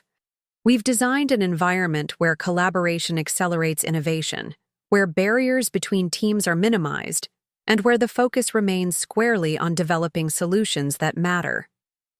As guests explored the transformed space, Eleanor circulated among them, engaging in substantive conversations rather than superficial greetings. She had an uncanny ability to remember details about each person's interests and concerns, connecting them with relevant team members who could deepen those discussions. Midway through the event, her assistant approached discreetly. "Ms. Winters, Marion Nichols is here. She doesn't have an invitation, but she's asking to speak with you privately." Eleanor concealed her surprise behind a composed expression. Marion, Richard's partner, had continued sending occasional warning texts about Meridian's strategies, but they had never met face-to-face since Eleanor's departure. "Please escort her to my office. I'll be there momentarily." After smoothly transitioning her current conversation to Marcus Chen, Eleanor made her way to her office, curious about this unexpected development. Marion waited nervously, looking both out of place and vaguely familiar in Crestfall's headquarters. At 32, she possessed both beauty and intelligence, though today her expression reflected neither confidence nor composure. She stood, as Eleanor entered, smoothing her skirt with anxious hands. "Ms. Winters, thank you for seeing me without an appointment." Eleanor gestured for her to sit, noting the dark circles beneath Marion's carefully applied makeup. "Of course, though I admit I'm surprised to see you here." Marion hesitated, clearly struggling with whatever had prompted this unusual visit. "I wouldn't have come except I'm concerned about Richard, about what he might do." Eleanor leaned forward slightly. "What's happened?" "Meridian's board has called an emergency meeting for tomorrow morning. They're considering removing him as CEO. The Johnston contract loss was the final straw, but it's been building for months. His fixation on defeating you has compromised his judgment." The information was significant, but not entirely surprising. Eleanor had heard rumors of board discontent through industry channels. Still, Richard's potential removal represented a seismic shift in the competitive landscape. "I appreciate you sharing this," Eleanor said carefully, "but I'm curious why you've come to me." Marion's gaze dropped to her tightly clasped hands. "Because I'm afraid of what he'll do if he loses Meridian. It's his entire identity, and he blames you for all of it." "Richard made his own choices," Eleanor noted, her tone neutral rather than defensive. "Both personally and professionally." "I know that," Marion admitted, looking up with unexpected directness. "Better than anyone. I've watched him obsess over Crestfall's every move, over your every decision. He monitors your stock price hourly. He has a team dedicated solely to countering your initiatives. She hesitated. "He has a wall in his home office covered with news articles about you." The image should have been disturbing, but Eleanor found it strangely sad. A visual representation of how thoroughly Richard had allowed opposition to define him. "What exactly are you concerned he might do?" Eleanor asked. Marion shook her head slightly. "I don't know. That's what frightens me. He's becoming unpredictable. Last night he mentioned having leverage that could end this. Charade once and for all." He wouldn't elaborate, but he seemed almost triumphant. Eleanor considered this warning thoughtfully. Richard's pattern had always been to escalate when threatened. If he believed his position at Meridian was in jeopardy, he might indeed take extreme measures. "Thank you for bringing this to my attention," Eleanor said finally. "I'll take appropriate precautions." Marion stood to leave, then paused. "There's something else, something personal."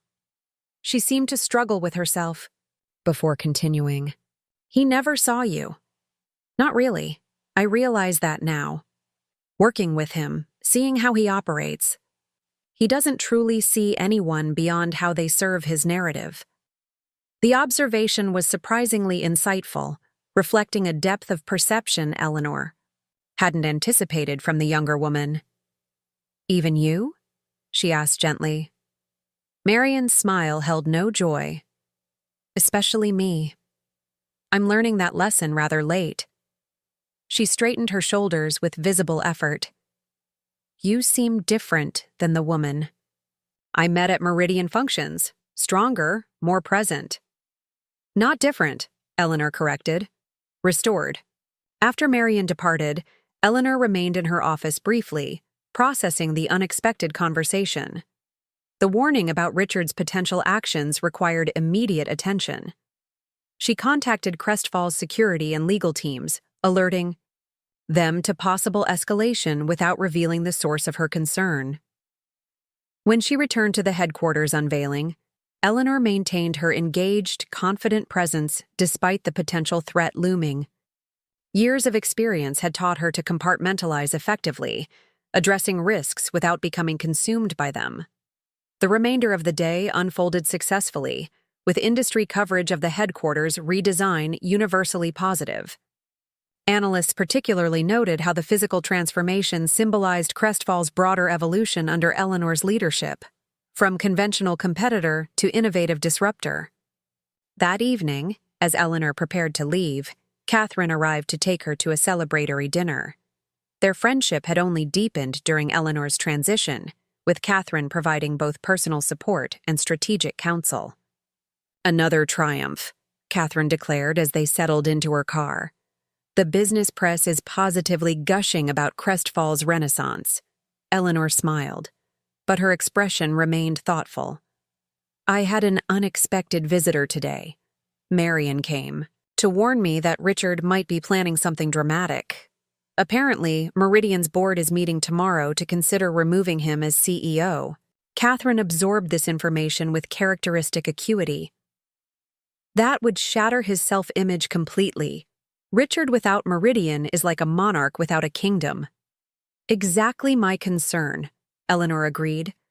"I've alerted security and legal, but Richard's most dangerous weapon has always been his strategic mind. He'll aim for maximum impact." They discussed potential scenarios throughout dinner, considering what leverage Richard might believe he possessed. Corporate espionage? Manufactured scandal? Personal attacks? Each possibility required different preventive measures. As they were finishing dessert, Eleanor's phone chimed with an alert from Crestfall's head of cybersecurity. Unusual activity detected in client data access protocols. System lockdown as precaution. Investigating source. Catherine drove Eleanor directly to Crestfall's headquarters, where the security team had assembled for emergency response. The chief information security officer briefed her immediately. "Someone attempted to access our client encryption protocols using administrative credentials. The system flagged the attempt as suspicious because it came from an unrecognized device." "Do we know whose credentials were used?" Eleanor asked. "Yes," the security chief confirmed grimly. "Yours." The implications were immediate and disturbing.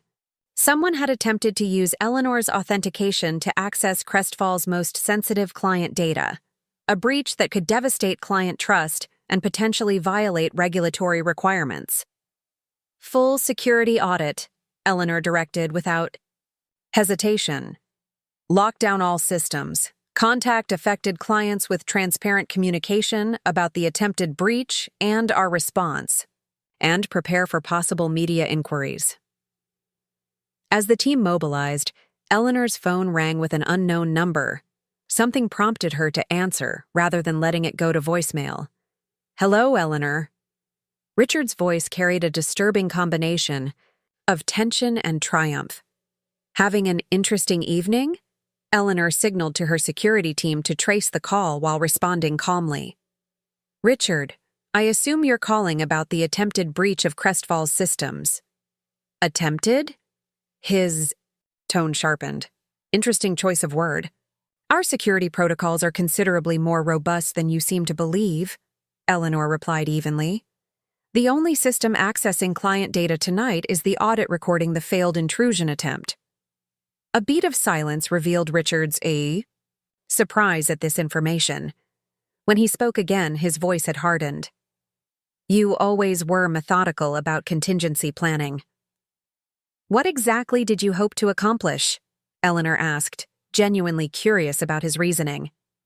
Even if you had succeeded in accessing client data using my credentials, the investigation would have quickly revealed the actual source. Perhaps, Richard conceded. But the immediate damage would have been done. Client trust shattered. Regulatory. Investigations launched. Your leadership questioned. Sometimes perception matters more than eventual facts.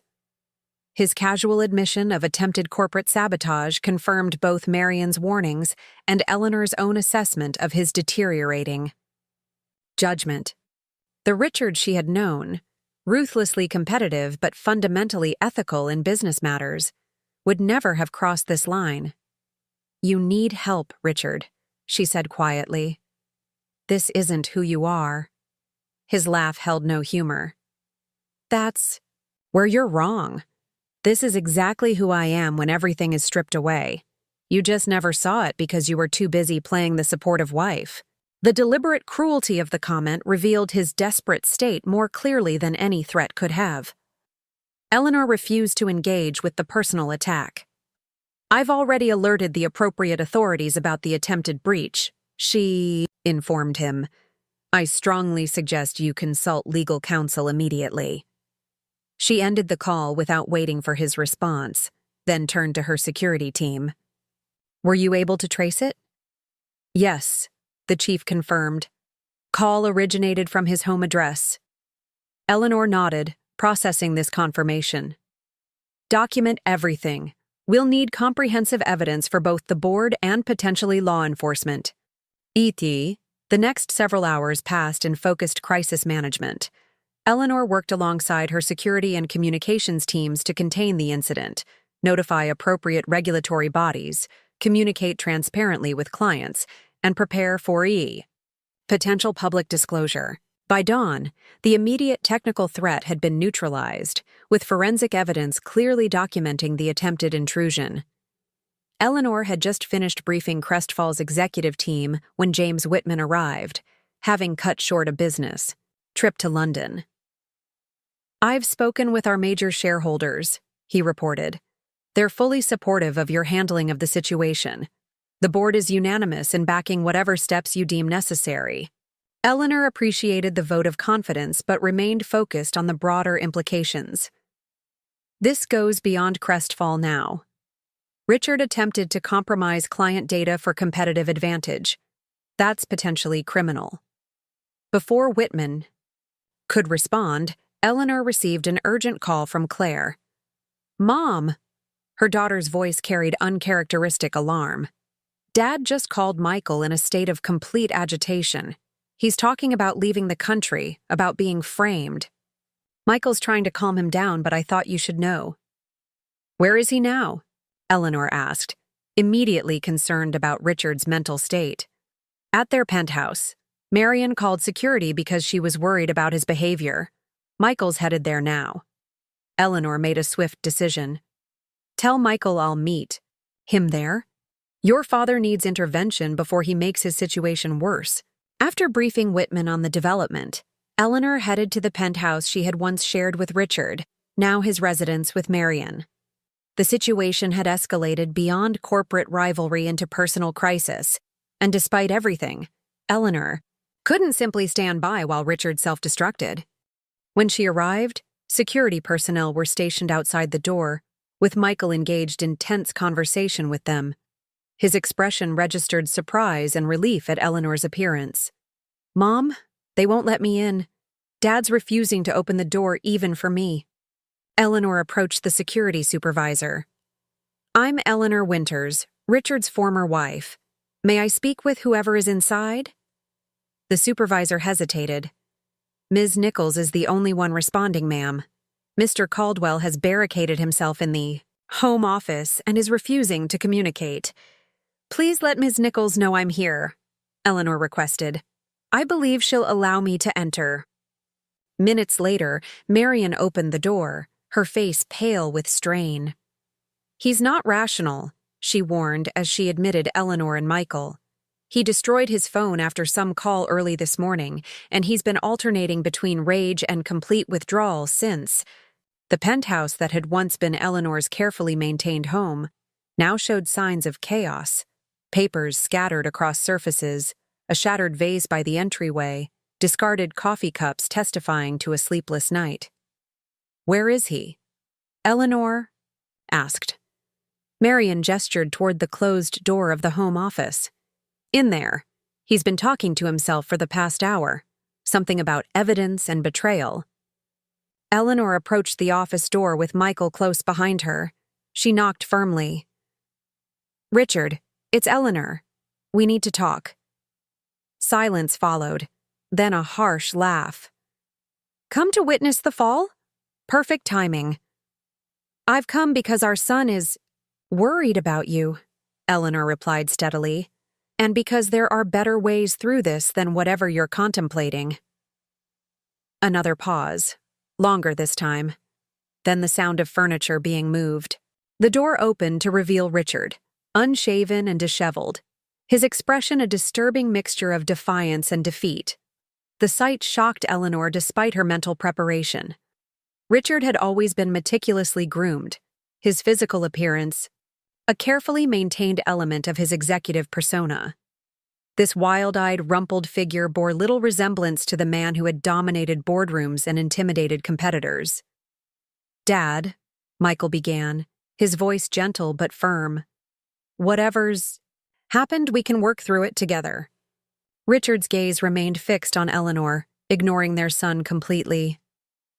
"They're meeting right now, you know. The board. Deciding my fate like I'm some expendable middle manager instead of the man who built Meridian from nothing. You made a serious error in judgment last night," Eleanor stated directly. "But destroying yourself won't solve anything."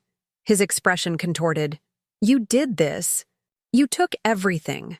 My company, my reputation, my legacy." "No, Richard," Eleanor contradicted him calmly. "I built my own path. I created my own opportunities. I defined my own success.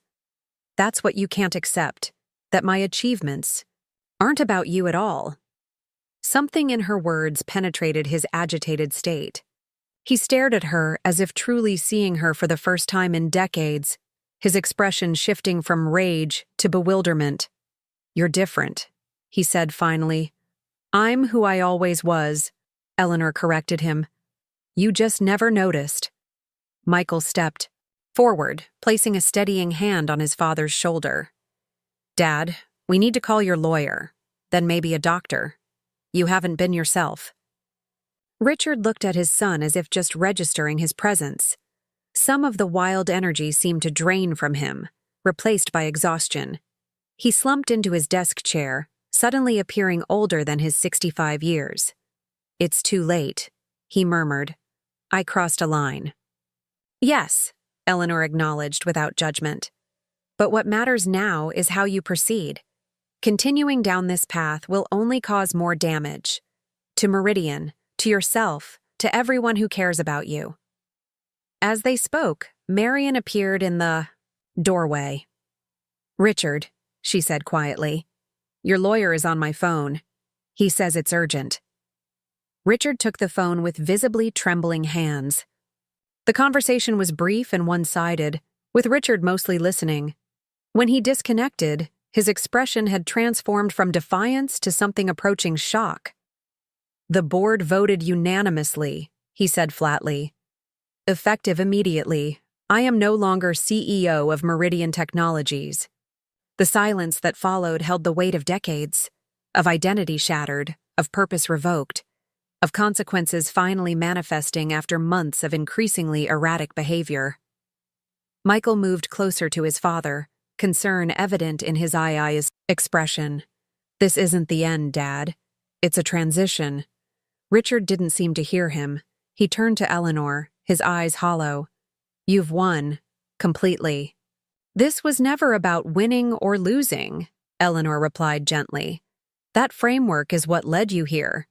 There's another way to view what's happening, not as defeat, but as opportunity for recalibration. Richard stared at her uncomprehendingly, as if she were speaking a language he couldn't quite translate.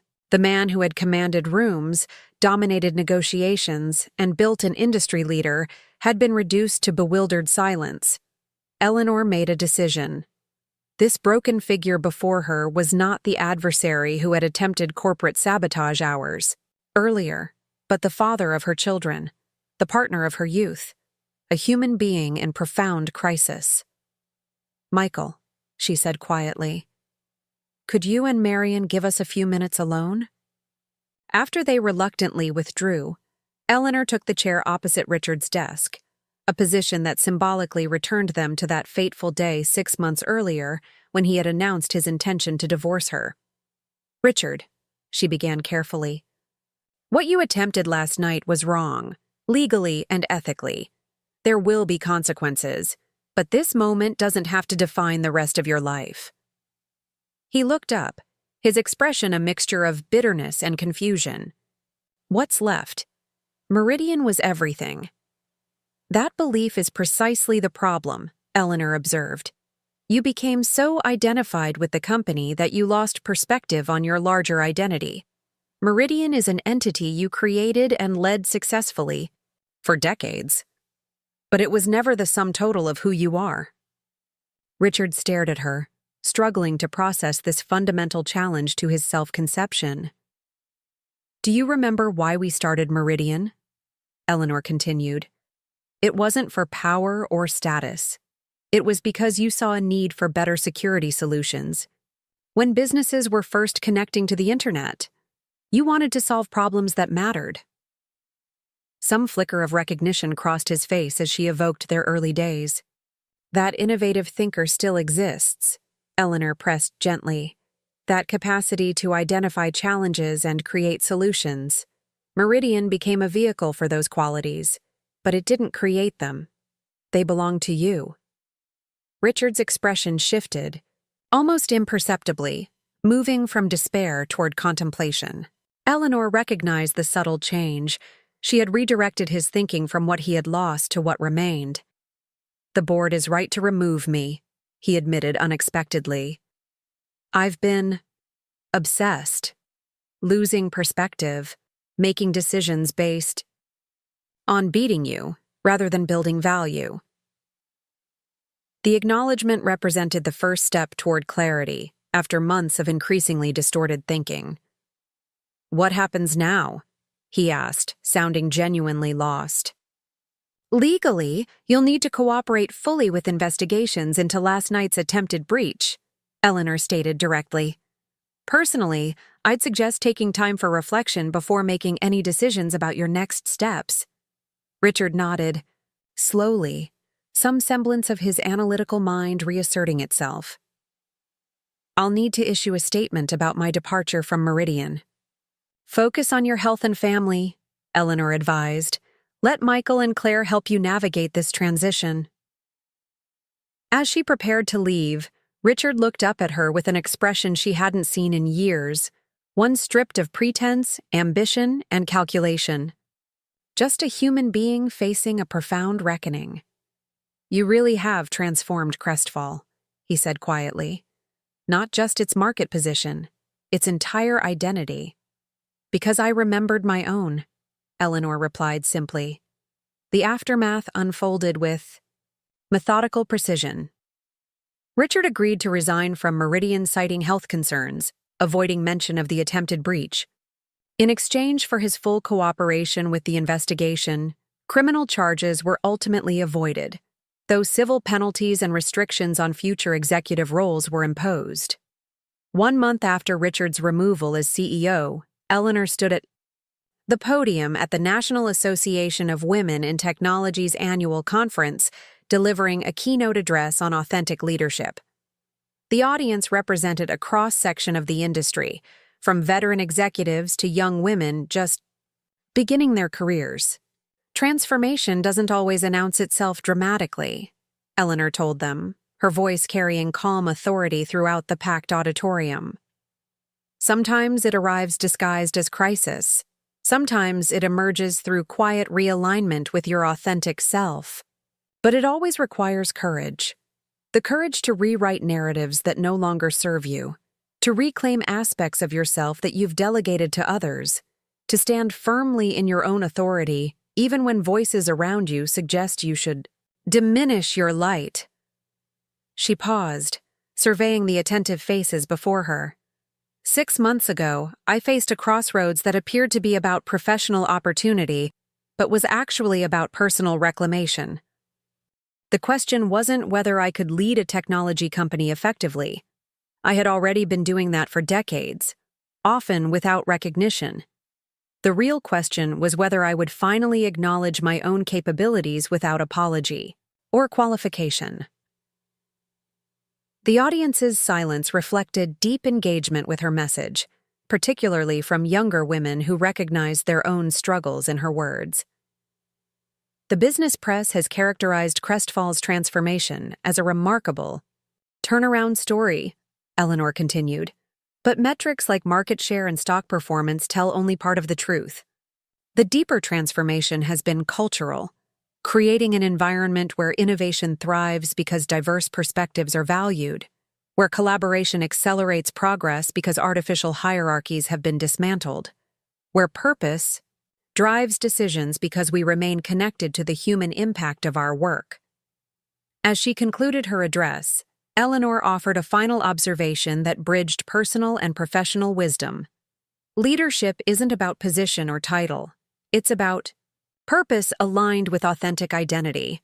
It's about creating environments where others can access their highest capabilities. And most importantly, it's about having the courage to evolve publicly, to acknowledge that growth requires shedding outdated versions of ourselves to embrace more expansive possibilities. The standing ovation that followed reflected recognition of a universal truth she had embodied. Transformation was possible at any age, reclamation was never too late, and authentic leadership began with leading oneself courageously. After the conference, Eleanor met Catherine, Claire, and Michael for dinner at a quiet restaurant overlooking Lake Michigan. As they celebrated the successful keynote, Michael shared unexpected news. "Dad's doing better," he reported. He started mentoring young entrepreneurs at the technology incubator. Nothing formal, just sharing experience. It seems to give him purpose. Eleanor nodded, genuinely pleased by this development. That's a positive direction. His knowledge is valuable. Even if his judgment was compromised. He asked about you, Claire added carefully. Wanted to know if you were happy at Crestfall. Eleanor smiled, appreciating the complex journey that had brought them all to this moment of cautious healing. Please tell him I am, not because of market share or industry recognition, but because I'm fully engaged with work that matters. Later that evening, as Eleanor stood on the balcony of her new lakefront condominium, a space she had chosen and designed entirely to her own preferences, she reflected on the extraordinary path of the past 6 months. From corporate wife to industry leader, from supportive partner to independent force, from background presence to centered authority. The Chicago skyline sparkled before her, Meridian Tower and Crestfall headquarters both visible from this vantage point. The two buildings stood as monuments to different chapters of her life, one representing what she had helped build before being marginalized, the other embodying what she had created through reclaimed authenticity. Eleanor's phone chimed with a message from Marcus Chen, Crestfall's CTO. Johnston Medical just approved the expanded security implementation, full enterprise adoption across all 17 facilities. This victory, securing complete adoption by their flagship healthcare client, represented the culmination of Crestfall's strategic repositioning. Eleanor sent a simple reply. Congratulations to the entire team. This belongs to all of us. She remained on the balcony a while longer, appreciating the peaceful solitude. Tomorrow would bring new challenges, new opportunities, new decisions. But tonight, Eleanor Winters stood firmly in her reclaimed identity, not defined by relationship to others, not measured by external validation, but centered in her own authentic authority. The woman who had once dimmed her light to illuminate another's path now shone with her full brilliance, illuminating possibilities for herself and for others, ready to reclaim their own authentic power. Up next, you've got 2 more standout stories right on your screen. If this one hit the mark, you won't want to pass these up. Just click and check them out. And don't forget to subscribe and turn on the notification bell so you don't miss any upload from us.